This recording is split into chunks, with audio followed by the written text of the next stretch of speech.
하나님의 크시는 정과 긍휼이 충만하게 임하시길 주의 이름으로 축복합니다. 아멘. 포항에 이 감기 독감이 기승을 부려가지고요, 병원마다 문전 성시를 했다고 하는데 몸 관리 잘 하시기 바랍니다. 이번 독감이 또 세다고 합니다. 저도 걸렸다가 살아났는데 이게 쉽지 않으니까 여러분 잘 관리하시고, 마스크 쓰고 계신 분들도 많이 계시고 불편하신 분들 많이 계신데 오늘 로마서 12장 14절에서 21절 말씀을 중심으로 오늘도 예수님을 닮다라는 제목으로 함께 말씀을 나눠보겠습니다. 설교 제목 두 번 같이 읽어볼까요? 시작. 오늘도 예수님을 닮다. 오늘도 예수님을 닮다. 저와 여러분들의 삶의 모델은 누구입니까? 여러분들은 누구를 닮기를 원하며 살고 계십니까? 저와 여러분들의 신앙과 일상과 일하는 모습 속에 드러나 보이는 그 형상은 어떤 모델의 모습을 담아내고 있습니까? 오늘 우리의 삶의 자리에서 우리의 방향과 목적이 매우 중요합니다. 바울은 고린도전서 11장 1절에서 이런 말을 고린도 교회 성도들에게 알리고 있습니다. 내가 그리스도를 본받는 자가 된 것 같이 너희는 나를 본받는 자가 되라. 이 말씀을 읽을 때 보통 몇 명의 성도들은 뒷부분 때문에 걸려 넘어지는 경우들이 있습니다. 너희는 나를 본받는 자가 되라 라고 바울이 말했기 때문에 이 말을 들은 성도들이 마음이 삐뚤어져서 자기가 뭔데 자기를 닮으래? 자기가 무슨 하나님이야? 자기가 사두면 다야? 라고 괜히 바울에 대해서 이상한 마음을 가진 분들이 계실 것입니다. 근데 이 고린도전서 11장 1절 말씀은 바울이 자기를 본받으라고 말한 이 후반부보다는 전반부, 내가 그리스도를 본받는 자가 된 것 같이 라고 하는 이 부분에 무게중심을 더 둬야 합니다. 바울이 하고자 하는 말이 뭘까요? 내가 예수 그리스도를 나의 삶의 모델로 삼고 살아가듯이 여러분들도 내가 모델로 삼은 이 예수님을 본받아 사는 이 삶을 본받으십시오 라고 하는 의미로 이 말을 받아들이면 괜시리 바울을 미워할 이유가 없게 되는 것입니다. 그렇습니다. 바울은 내가 주님을 모델로 삼은 것처럼 여러분들도 나를 본받아 주님을 모델로 삼으세요 라고 그렇게 이야기하고 있습니다. 오늘날 많은 교회의 성도들이 제자라는 이름으로, 성도라는 이름으로, 여러 직분을 가지고 있는 이름으로 살고 있습니다만 교회 안에 있는 많은 구성원들 중에 예수님을 삶의 제1의 모델로 삼지 않고 계신 분들이 여러 분 있는 것 같습니다.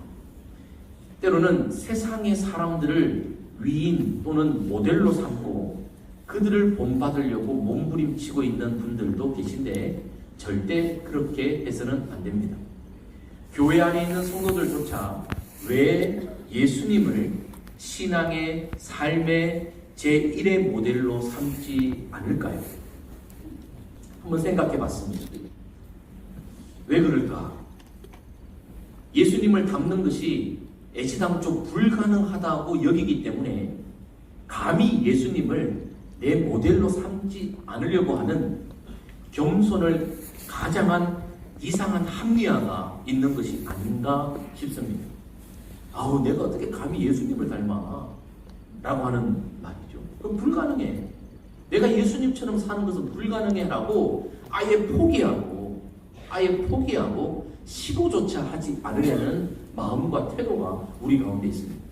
오늘 여러분, 우리가 신년 첫 주일 예배를 맞이해서 임내송도 새로운 찬송으로 부르고 우리 성가대도 자리를 옮겨서 저기에서 부르고, 여러분들의 예배 드리는 마음도 변화되었고, 그치요? 목사만 안 바뀌었다, 그치요? 다 변화가 되었어요. 여러분, 무엇인가를 시도해야 새로운 변화를 마주할 수 있습니다. 시도조차 하지 않으면 아무런 변화도 성장도 우리에게 일어나지 않습니다. 예수님을 모델로 삼는 삶도 마찬가지입니다. 불가능해? 아니요, 아닙니다. 하나님 말씀하셨습니다. 내가 거룩하니 너희도 거룩하라. 내가 온전하니 너희도 온전하라라고 말씀하셨습니다. 아니, 우리가 어떻게 하나님처럼 거룩하고 어떻게 하나님처럼 온전할 수 있습니까? 라고 대물을 수 있지만, 반대로 생각하면 만약 하나님이 불가능한 일을 우리에게 말씀하셨다면 하나님은 나쁜 분이에요. 왜 불가능한 것을 우리에게 말해서 우리로 죄책감을 느끼게 하고, 왜 불가능한 것을 우리에게 말씀하셔서 우리의 발목을 잡으려고 하십니까? 여러분, 정말 하나님이 그렇게 악하신 분이십니까? 아니요, 아닙니다. 우리가 하나님처럼 거룩할 수 있고 하나님처럼 온전할 수 있기 때문에 하나님은 우리에게 거룩하라, 온전하라 명령하시는 겁니다. 예수님을 모델로 삼아야 하는 것입니다. 또는 어떤 분들은 예수님을 삶의 제 첫 번째 모델로 삼지 않는 이유, 내가 예수님 닮아 살면 불편하니까, 손해볼 것 뻔하니까, 내가 예수님처럼 살다가는 내 심장이 터져서 못 살아. 어떻게 그렇게 나를 죽이고 살 수 있어? 내 고집을 어떻게 죽여? 내 욕심을 어떻게 죽여? 어떻게 모든 것을 내려놓고 살아? 답답해. 그런 거는 목사나 살라 그래. 라는 마음이 우리 마음 한켠에 다 있는 것 같아요.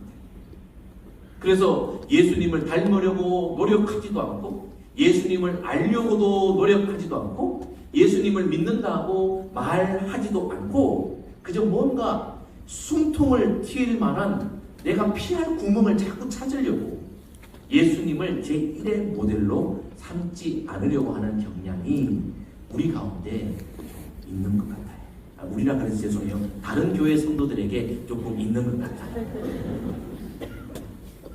그래서 그들이 말합니다.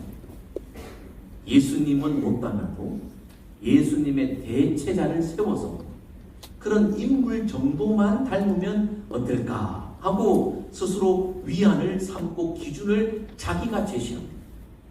하나님은, 예수님은, 성령님은, 성경은 우리에게 예수님을 본받으라고 분명히 말씀하시는데, 내가 그것을 거부하고 대체자를 세워서 내가 가면 어떻게 사도 바울쯤, 베드로 정도 몇 번 부인도 하고 도망도 쳤다가 낚시도 좀 하고 올 때 오고, 그런 성질도 부릴 때 부리고, 그 정도? 예수님의 제자 정도? 이 정도로 대체자를 삼으면서 나는 신앙에서 떠나지 않았어. 나 신앙생활 그나마 잘하고 있어.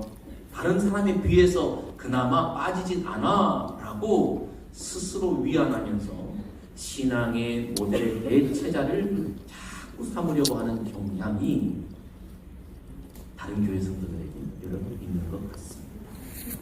그런데 여러분, 반드시 알아야 합니다. 주님의 뜻은 우리가 제1의 삶의 모델을 예수님으로 삼는 것임을 기억하시길 주의 이름으로 축복합니다. 아멘. 로마서의 말씀을 오늘 우리가 함께 읽었는데요, 이 말씀을 보면 그 뜻을 선명하게 알 수 있습니다. 여러분, 로마서의 말씀은 16장까지 있습니다. 1장부터 11장까지는 구원의 교리에 대해서 우리에게 말씀해 주고 계시고요. 12장부터 16장까지 엄밀하게는 15장 13절까지는 생활의 실천편에 대해서, 구원받은 사람, 믿는 사람이 어떻게 구체적으로 살아야 하는 것인가에 대해서 알려주고, 그 뒤에는 인간 인사의 이야기로 구성이 되어져 있습니다. 로마서의 말씀에 보면 구원받는 길에 대한 핵심의 진수의 말씀들이 여기저기 보물처럼 잘 숨겨져 있습니다. 로마서 8장 1절 2절, 그러므로 이제 그리스도 예수 안에 있는 자에게는 결코 뭐가 없나니? 정죄함이 없나니. 이는 그리스도 예수 안에 있는 생명의 성령의 법이 죄와 사망의 법에서 너희를 뭐하였노라? 해방하였노라. 구원받는 그 길이 예수 그리스도 안에 있음을, 예수 그리스도 안에 있는 생명 안에 있음을 우리에게 알려주고 있습니다. 로마서 10장 9절 10절 아주 중요한 말씀이죠. 9절 10절 두 절 말씀만 먼저 같이 한번 믿음으로 선포하며 또박또박 읽겠습니다. 시작. 내가 하나님께 믿고 예수를 주로 시인하며 또 하나님께서 그를 죽은 자 가운데서 살리신 것을 내 마음에 믿으면 구원을 받으리라. 사람이 마음으로 믿어 의에 이르고 입으로 시인하여 구원에 이르느니라. 아멘. 아멘입니까? 김진호가 만일 김진호의 입으로 예수를 주로 시인하며 또 하나님께서 예수 그리스도를 죽은 자 가운데서 살리신 것을 김진호 마음에 믿으면 구원을 받는 것입니다. 아멘입니까? 김진호가 마음으로 믿어 의에 이르고 입으로 시인하여 구원에 이르는 것입니다. 아멘입니까? 여러분들도 마찬가지입니다. 이 놀라운 구원의 교리를 로마서는 말씀으로 우리에게 알려줍니다. 그럼 이 믿음은 어디에서 생겨나느냐? 믿음은 들음에서 나며 들음은 그리스도의 말씀으로 말미암는다. 우리에게 이 성경 안에서 신앙의 구원의 교리를 로마서가 잘 알려줍니다. 자, 그러면 이렇게 믿음으로 예수 그리스도 안에서 생명, 구원을 받은 사람들 어떻게 살아야 하는가? 구체적인 삶의 실천, 뜬구름 잡는 신앙생활, 그 신앙생활이 아니라 구체적인 신앙생활의 예시를 이제 12장부터 알려주고 있습니다. 그런데 이 12장을 시작하면서 그러므로 앞에 했던 그 말들을 담아내어서 말합니다. 그러므로 구원받은 사람은 하나님 앞에 거룩한 산 제물이 되는 삶을 살아야 한다라고 말합니다. 아니 구체적으로 알려준다 그래놓고 산 제물이 된다 또 이런 뜬구름 잡는 이야기를 한단 말이에요. 도대체 무슨 말인가? 하나님 앞에서 산 제물로 사는 삶이 어떤 삶인가? 그것을 알려주는데요. 그 구체적인 삶을 2절부터 알려주는데 그 시작이 누구를 본받을 것인가, 무엇을 본받지 말아야 하는가로 일성으로 말하고 있음을 우리는 좀 주목해봐야 합니다. 아하, 예수님을 믿는다는 것, 구원받았다는 것, 성도의 삶을 살아낸다는 것, 거룩한 산 제물이 된다는 것에 그 구체적인 삶이 뭐냐라고 말할 때 누구를 본받을 것이냐, 누구를 본받지 말 것이냐를 정하는 것에부터 시작한다고 로마서 12장 2절이 출발하고 있음을 봐야 합니다. 그렇습니다. 우리가 신앙생활하면서 새해를 시작하면서 어느 방향으로 가야 할지, 누구를 본받아야 할지를 정확하게 목표, 목적으로 삼아내야 합니다.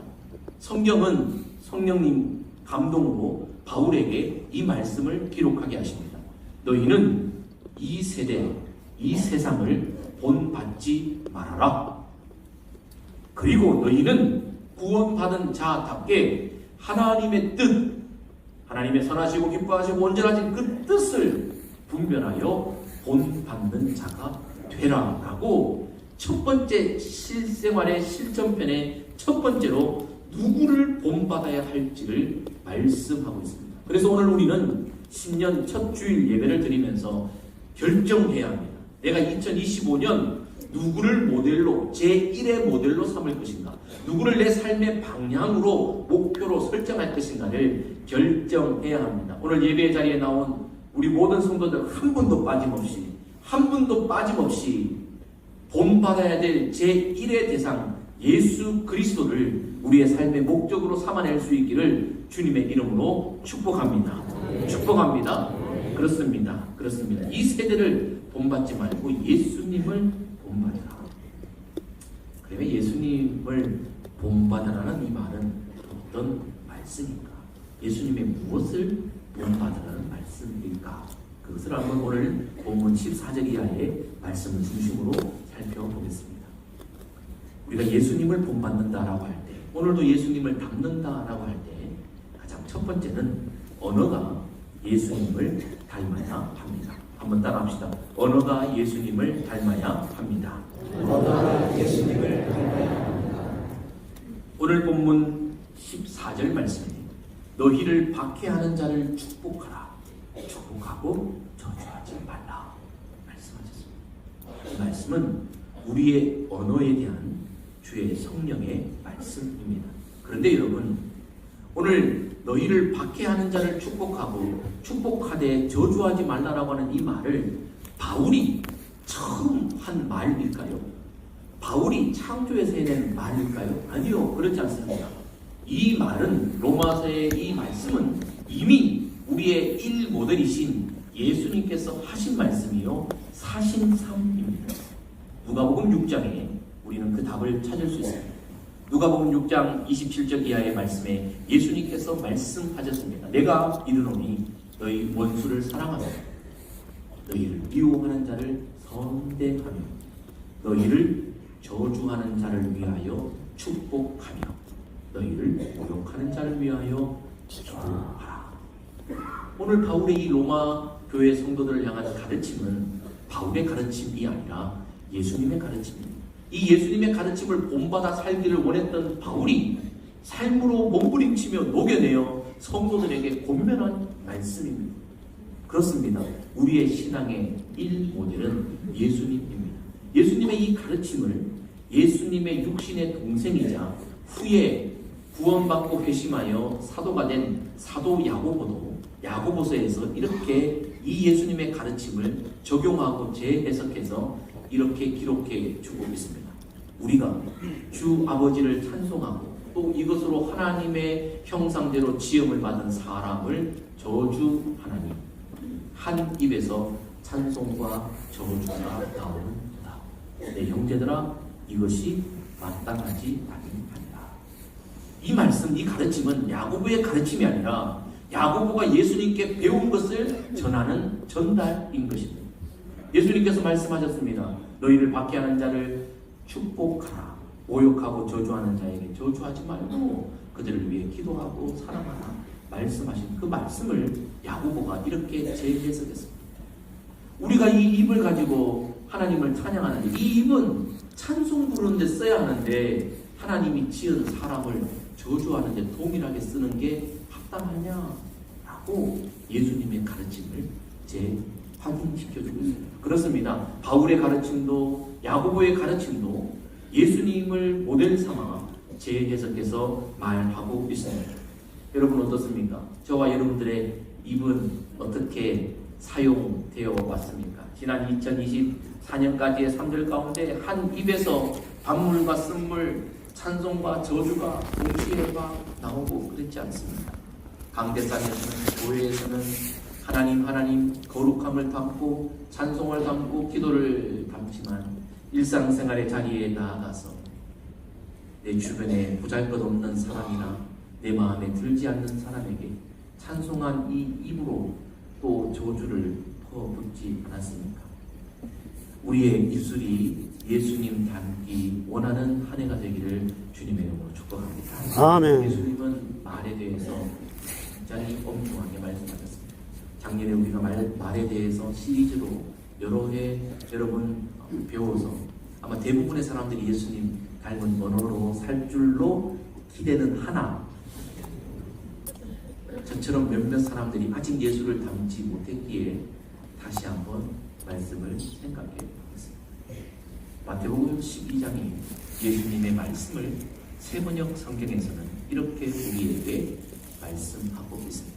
독사의 자식들아, 너희가 악한데 어떻게 선한 것을 말할 수 있느냐?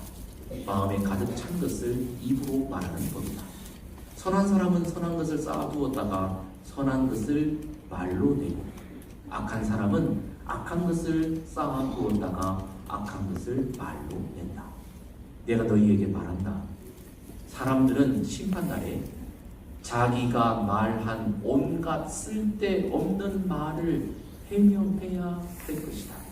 너는 네가 한 말로 무죄 선고를 받기도 하고 유죄 선고를 받기도 할 것이다. 주님의 말씀입니다. 마지막 날 심판 때에 우리는 우리가 한 온갖 말들에 대해서 해명해야 할 것입니다. 한 입으로 찬송과 저주, 한 입으로 축복과 욕설을 함께 담았던 것을 해명해야 할 것입니다. 입으로는 사랑, 용서, 이해, 용납, 겸손 입으로는 말하면서 마음에 악을 가득 채우고 시기와 질투를 가득 채우고 비난과 정죄를 가득 채워서 그렇게 쏟아냈던 말들에 대해서 해명해야 할 것입니다. 하나님 앞에서 모든 것을 꿰뚫어 보시는 하나님 앞에서 해명해야 할 것입니다. 우리는 우리가 한 말로 무죄 선고를 받든지 유죄 선고를 받게 될 것입니다. 근데 중요한 것은 아는 사람, 배운 사람, 이미 알고 있는 사람이 마음을 지키지 못해 내뱉는 그 말들에 대해서는 아마 가중처벌이 있을 것입니다. 법을 알면서 법을 어긴 사람, 의도적으로 죄를 지은 사람은 가중처벌을 받게 되어 있습니다. 그리고 한번 그렇게 대해서 정죄를 받았는데 또 재범하게 되면 가중처벌을 받게 되어 있습니다. 소위 5대 신앙, 2대, 3대, 4대 신앙생활 자랑거리로 삼는 그것이 마지막 때가 되면 우리에게 매우 불리하게 작용할 수도 있을 것입니다. 목사, 장로, 권사, 안수, 집사라고 하는 이 직분이 5년, 10년, 20년, 30년 믿은 이 신앙의 연륜이 오히려 마지막 때 하나님 앞에서 우리를 부끄럽게 하게 될지도 모릅니다. 왜? 알면서도 배웠으면서도 그것을 지키지 않은 것에 대한 책임을 물을 것입니다. 그러나 여러분, 금치산자나 분별력이 떨어지는 사람이나 법을 알지는 못하는 사람이나 초범은 선처를 받습니다. 집행유예 받습니다. 마지막 날도 그럴 겁니다. 잘 몰라서 그랬다고 선처 받을 것입니다. 예수님을 닮는다 그럴 때 말이, 입술이 예수님을 닮아야 하는 것을 알매도 한 입에서 찬송과 저주가 나가면 안 된다는 것을 알면서도 선을 행할 줄 알면서도 행하지 않는 죄에 대해 하나님을 엄중히 우리에게 물으실 것입니다. 그러시면서 말씀하십니다. 제발 생명의 근원인 마음을 지켜라.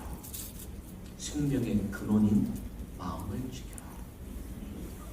마음을 지키는 자는 무죄 선고를 받을 것이요 마음을 지키지 못하는 자는 유죄 선고를 받을 수도 있으니 쌓은 것을 내뱉는 그것의 마음을 지켜라 라고 말씀하고 있습니다. 우리는 언어 생활에 누구 정도 닮아야 할까요? 고라 자손 정도? 다윗 정도? 바울 정도? 아니요, 예수님까지 닮아가는 저와 여러분 되기를 주님의 이름으로 축복합니다. 목사님 목사답게, 제자는 제자답게 말할 수 있는 성숙과 변화가 우리에게 있기를 주의 이름으로 축복합니다. 오늘도 예수님을 닮다라고 할 때 구체적으로 무엇을 닮아야 합니까? 두 번째, 마음이 예수님을 닮아야 합니다. 한번 따라 합시다. 마음이 예수님을 닮아야 합니다. 마음이 예수님을 닮아야 합니다. 오늘 본문 15절 16절에 즐거워하는 자들과 즐거워하고 우는 자들과 함께 울어라. 마음을 같이 해라. 높은 데 마음을 두지 말아라. 네 마음을 낮은 데 처하며 스스로 지혜 있는 채 하지 말라. 예수님의 마음을 본받는 자는 지혜롭다 여기지 않는 자입니다. 예수님은 지혜의 근본이셨지만, 지혜 그 자체셨지만, 예수님은 언제나 하나님께 여쭈어보고 말하고 행동하셨습니다. 새벽 5일의 미명에 한적한 곳에 나아가서 예수님은 원하는 것을 다다다다 강구하신 것이 아니라 하나님께 여쭈어 하나님이 하시고자 하는 말씀을 받았고 하자고 하는 행동을 지시받아 하나님의 뜻대로 그렇게 사셨습니다. 예수님은 절대 스스로 지혜롭다 여기며 하나님께 묻는 일을 게을리 하지 않았습니다. 마음이 낮은 곳에 있었기 때문입니다. 이 마음을 우리는 본받아야 합니다. 그런데 우리는 조금만 알면, 조금만 안다 싶으면 마음이 어디에 가 있어요? 높은 곳에 가 있어요. 마음이 높은 곳에 가 있어요. 마음이 높은 곳에 가 있으니까 즐거워할 때 즐거워할 수 없고 울 때 울 수 없습니다. 여러분, 정치인들이나 이 세상의 권력자들 보십시오. 이 땅에 가장 낮고 힘들어하는 사람, 그들과 함께 웁니까? 웃습니까? 아니요. 그냥 그 자리에 쇼하러는 갑니다. 쇼하러 보이러 갑니다. 그러나 절대 그들과 함께 울거나 웃지 않습니다. 그저 그들의 마음 뒤편에는 표밖에 없는 겁니다. 예수님은 그러지 않으셨습니다. 예수님은 가난한 자, 병든 자, 죄인, 세리, 창기들, 그들과 함께 웃어주셨고 그들과 함께 울어주셨습니다. 아무도 자기들의 말을 듣지도 않고 들으려지도 않는 그들, 버림받은 그들에게 찾아가셔서 함께 울고 함께 웃으셨습니다. 마음이 있으면 즐거워하는 사람과 함께 웃을 수 있고요. 마음이 그 사람과 같이 있으면 우는 사람과 함께 울 수 있습니다. 그러나 마음이 떨어져 있으면요, 마음이 멀면요 되지 않습니다. 여러분 잘 아시죠? 마음이 미운 사람은 웃어도 미워 보여요. 웃는 것도 아유 밥맛이다. 어째 웃는 것도 저 따위로 웃냐? 그 사람이 저 따위로 웃는 게 아니고요, 내 마음이 저 따위로 보인 거예요. 그 사람에 대해서. 그래야 그래요. 반대로 생각해 보세요. 내가 좋아하는 사람, 내게 도움 주는 사람, 내가 마음에 좋다고 여기는 사람은요, 미운 짓을 해도 예뻐 보여요. 그래야 안 그래요? 여러분 아들, 딸들이 그런 거 아니에요? 손자, 손주들이 그런 거 아니에요? 버르장머리 없어도 그래가지고 오냐 막 쓰담쓰담 하는 거 아니에요? 마음이 같이 있으면요, 같이 돼요. 예수님의 마음, 그 마음을 본받아야 합니다. 성경 속에서, 복음서에서 예수님을 우리에게 알려주실 때 예수님의 마음에 대해서 반복적으로 설명한 구절이 있습니다. 마태복음 9장 36절, 14장 14절, 20장 34절, 마가복음 1장 40절, 누가복음 7장 13절의 공이 예수님의 마음을 불쌍히 여기는 마음이라고 우리에게 반복적으로 말씀해 주셨습니다. 예수님은 영혼을 불쌍히 여기는 마음이 있으셨고 힘든 자들을 불쌍히 여기는 마음이 있으셨습니다. 다른 성경에는 민망히 여기셨다, 통분하셨다 말씀하셨습니다. 그렇기 때문에 우는 자들과 함께 울 수 있고 웃는 자들과 함께 웃으실 수 있으셨습니다. 우리의 마음은 어디에 있습니까? 높은 곳에 있어서 그따위 사람들의 슬픔이나 기쁨에는 내가 같이 공감하지 않는 저 높은 삼층천에 살고 있는 사람들이 우리 가운데 있음을 우리는 알아야 합니다. 우리의 마음이 예수님을 닮을 수 있기를 주의 이름으로 축복합니다.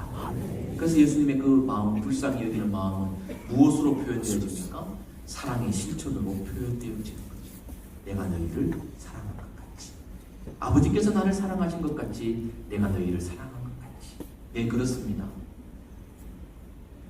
오늘 우리의 마음이 어디에 있어야 합니까? 제1 모델 대신 예수님께 있어야 될 줄 믿습니다. 아멘. 2025년 한 해를 사는 동안에 저와 여러분들의 마음이 예수님을 좀 닮았으면 좋겠습니다. 어제 전심 새벽기도 토요일 새벽에 예수의 심장으로 사는 사람, 예수님의 심장이 어디에 뛰면서 살까, 우리가 말씀을 3부에 봤었습니다. 예수의 심장으로 살아내는 인생 되기를 주님의 이름으로 축복합니다. 아멘. 제발 저와 여러분들이 예수님 닮았으면 좋겠어요. 목사인데 10년, 20년, 30년 살았는데 아직도 예수님 심장을 이식받지 못해가지고 내 심장, 내 정욕대로 살아가는 우리 모습이 예수님 안에서 다듬어지는 은혜로 변화될 수 있기를 주님으로 축복합니다. 오늘도 예수님을 닮다라고 할 때 무엇이 예수님을 구체적으로 닮아요?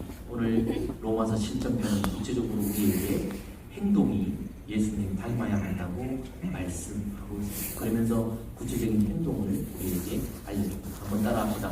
행동이 예수님을 닮아야 합니다. 행동이 예수님을 닮아야 합니다. 오늘 17절 이하의 말씀이 그것을 우리에게 구체적으로 알려주고 있습니다. 어떻게 행동해야 합니까? 악을 악으로 갚지 말며 살아야 합니다. 이 말 역시 바울이 만들어낸 말이 아닙니다. 예수님이 이미 하신 말씀입니다. 예수님 이런 말씀 하셨나요? 예, 하셨습니다. 그리고 그렇게 하셨습니다. 마태복음 5장 산상수훈의 말씀에서 눈은 눈으로 이는 이를 갚으라 하였다는 것을 너희가 들었으나 나는 너희에게 이르노니 악한 자를 대적하지 마라. 악한 자를 대적하지 마라. 악한 자를 악으로 대적하지 마라 라고 말씀하십니다. 그러시면서 실례로 내 오른편 뺨을 치거든 왼쪽도 돌려대며 했어요. 여러분, 오른쪽 뺨을 세게 맞을까요? 왼쪽 뺨을 세게 맞을까요? 대부분 유대 사람들도 오른손잡이였다고 합니다. 오른손잡이. 그 성경에 보면 왼손잡이를 특별하게 이해하죠. 여러분, 오른손잡이가 내 뺨을 치면 내 어디를 쳐요? 내 오른쪽을 치면 내 왼쪽을 맞습니다. 그러니까 오른손잡이가 칠 때, 뺨을 후리칠 때 어디가 아파요? 오른쪽이 아파요? 왼쪽이 아파요? 왼쪽이 아파요. 오른편은 살짝 쳤다는 거예요. 살짝 맞았느냐? 더 세게 맞으라. 이 말이에요. 그게 오른쪽 방, 왼쪽 방을 돌려드라. 이 말이에요. 악으로 갚지 말고. 사실 구약성경의 율법에 보면 동해 보복법, 같은 해로 보복해라. 동에서의 남해가 아니고요. 같은 해로 보복해라. 눈에는 눈, 이에는 이. 예를 들어서 한 대 맞았느냐? 한 대만 때리라는 거예요. 근데 여러분 맞아본 경험 있죠? 때릴 때 한 대만 때려요? 두 대, 세 대 얹어 때립니다. 그렇게 하지 말라는 거예요. 한 대 맞았느냐? 한 대만 때려라. 등짝을 맞았느냐? 너도 등짝을 때려라. 그런데 우리가 화가 나면 주체하지 못하고 어떻게 해요? 한 대 맞고 두 대, 세 대 때리고. 저 사람이 만약 나에 대해서 싫은 소리 한 번 하면 내가 어떻게 해요? 나는 이 사람, 저 사람, 저 사람, 저 사람 3명, 4명에게 다 알리고. 그렇게 하지 말라는 거예요. 예수님 닮은 사람은 악을 악으로 갚지 않는다. 그렇게 말씀하고 있습니다. 모든 사람과 더불어 화목하라. 이 말씀도 바울이 지어낸 말이 아닙니다. 우리의 제1모델이신 예수님께서 하신 말씀입니다. 마태복음 5장 9절 하나님의 아들이라 일컬음을 받는 자들은 화평하게 하는 사람이다. 네가 예수의 이름을 믿어 하나님의 자녀가 되는 권세를 받았니? 너 화평하게 하는 자가 되라. 이 말씀입니다. 목사가 거기 있는데, 장로가 거기 있는데, 권사가 거기 있는데 화평이 깨진다. 심각합니다. 화평케 하는 사람으로 우리가 서야 되는데 가지 놓친 고슴도치처럼 가면 이 사람 저 사람 찌르기 바쁘다. 뭔가 심각하게 잘못된 것 같아요. 예수님 닮았다고 하는데 어떤 교회 대표 권사라 그러는데 대표 집사인데 안수 집사인데 화평을 깨는 사람 그게 앞뒤가 맞지. 행동이 예수님 닮아야 하는 것입니다.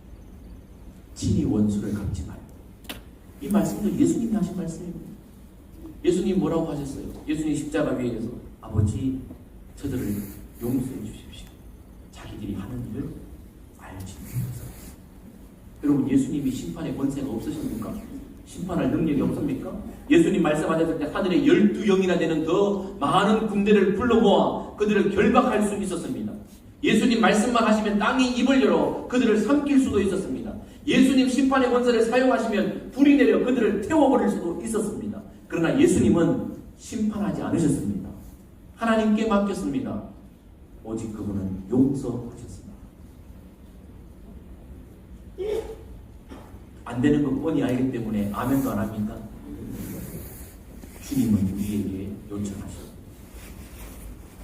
나의 행동을 본받는 행동을 하고 살면 안 되겠다. 내 원수가 죽이거든 먹이고 목마르거든 마시게 하라. 이것도 바울이 처음 한 말이 아닙니다. 예수님이 이미 모델로 가르쳐 주시고 보여주시는 삶입니다. 산상수훈 마태복음 5장 말씀에 너희를 박해하는 자를 위하여 기도하라. 이같이 한즉 하늘에 계신 너희 아버지의 아들이 되리니 이는 하나님이 그 해를 악인과 선인에게 비추며 비를 의로운 자와 불의한 자에게 내려주십니다. 여러분 악한 사람이 이 땅에 있지만 그들에게도 해는 비치고 비는 내립니다. 여러분 해가 비치고 비가 내려야 곡식이 자랍니다. 열매 맺습니다. 곡식이 자라고 열매 맺어야 사람들이 그것을 먹고 살 수 있습니다. 하나님이 악한 자라고 원수라고 비를 멈추시지 않습니다. 그들에게도 먹을 양식을 주시고 목마를 때 마실 물을 주신다는 것입니다.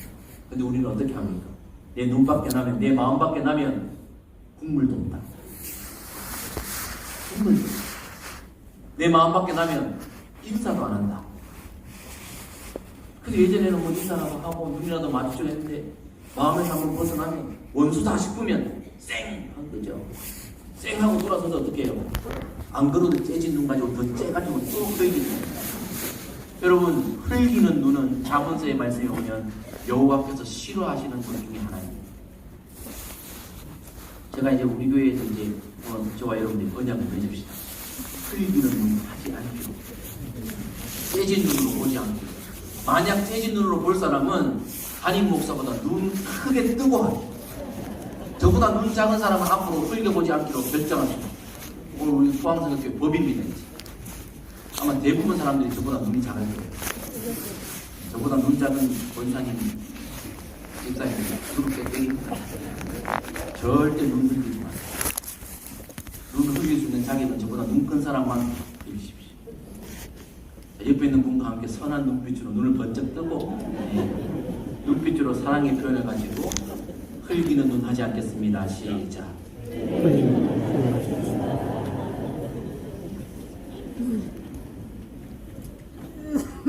이제 누가 옆에서 누가 눈 흘기면은 담임 목사님하고 눈 크기 재고라고 했어요. 여러분 정말 우리가 예수님 닮았으면 참 좋겠습니다. 마태복음 18장의 말씀 여러분 잘 아시죠? 1만 달란트 빚진 자입니다. 여러분 한 달란트는 금이 34kg이고 오늘날 돈으로 환산하면 3억 정도 됩니다. 여러분 우리가 성경에 한 달란트 받은 자를 업신여기라면 3억입니다. 3억. 여러분 통장에 지금 잔고 3억 됩니까? 저는 지금까지 한 번도 3억을 찍어본 적도 없고 앞으로도 못 찍을 것이라 확신합니다.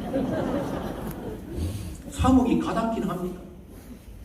저는 3억 평생 못 찍을 거예요. 아들아 부탁한다. 저는 평생 못 찍을 거예요. 근데 여러분 1만 달란트면 얼마인 줄 아세요? 3조입니다. 3조. 안 놀란 줄 알았어요. 여러분 통장에 3조 다 찍혀 있죠. 여러분 3조라는 것은 개인이 갚을 수 없는 금액을 말하는 거예요. 3조 빚졌다가 탕감받은 사람이 100데나리온 오늘날 돈으로 하면 500만 원 정도 돼요. 3조를 탕감받고 나오면서 나한테 500만 원 빚진 자를 용서하지 못하는 그 사람 어떻게 해야 됩니까? 이 사람 여러분들이 하나님이라면 이런 놈 어떻게 해야 돼요?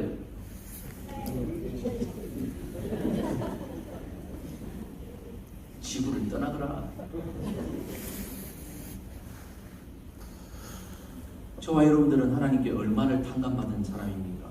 신앙생활 오래 했다면 아니면 여러분들의 삶의 연수가 오래라면 더 아마 클걸요. 1년에 한 번씩만 죄 지어도 1년에 1번 죄만 지어도 70년 사시면 70번 정가 70번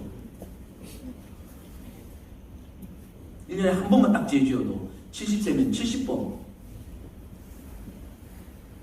저와 여러분들은 아마 저는 아마 3조 가득 채웠을 것이고 여러분들은 한 1조 5천 정도 우리는 하나님께 받은 사랑 어떻게 행동하며 살아야 하겠습니까? 그래서 갈라디아서 5장 14절에서 내 이웃 사랑하기를 내 자신같이 하라 이 말씀이 율법을 온전히 이루는 것이다 말씀하셨습니다. 우리의 행동이 예수님을 닮아야 합니다. 주께서 사랑하시는 성도 여러분 오늘도 예수님 닮아야 합니다. 2025년 우리 포항성교회 표어가 말씀을 담다 예수를 담답니다. 이거 작년에 건데 예 맞습니다. 지난 가을 교육자회를 하면서 신년도 목회 계획을 세우면서 제가 목회 표를 다른 거를 딱 정해가지고 교육자회에다 이렇게 제시를 했는데 우리 부교육자 회의에서 목사님 우리 아직 예수님 덜 닮았는데요. 한 해 더 하면 안 될까요? 이렇게 말씀하셨어요. 다 이구동성으로 그렇게 만장일치돼가지고 제가 준비해온 표를 줬고 그 표를 다시 가지고 당회에 갔어요. 정책당에 가가지고 이런 표를 내가 하려고 했는데 새 표를 하려고 했는데 교육자회에서 아직 예수님을 덜 닮았다고 한 해 더 하자는데 어떻게 할까요? 장로님들이 우리도 아직 덜 닮았습니다. 이 표 안에 다 담겨 있습니다. 한 해 더 하시죠. 그래서 한 해 더 하기로 했어요. 그래서 오늘도 예수님을 닮다. 어떻습니까? 지난 한 해 예수님을 많이 닮은 분들 계시고 그러나 여전히 덜 닮은 분들 계십니다. 2025년 언어가 마음이 행동이 예수님 닮을 수 있는 저와 여러분들을 주님의 이름으로 축복합니다. 아멘. 말씀 기억하면서 함께 찬송가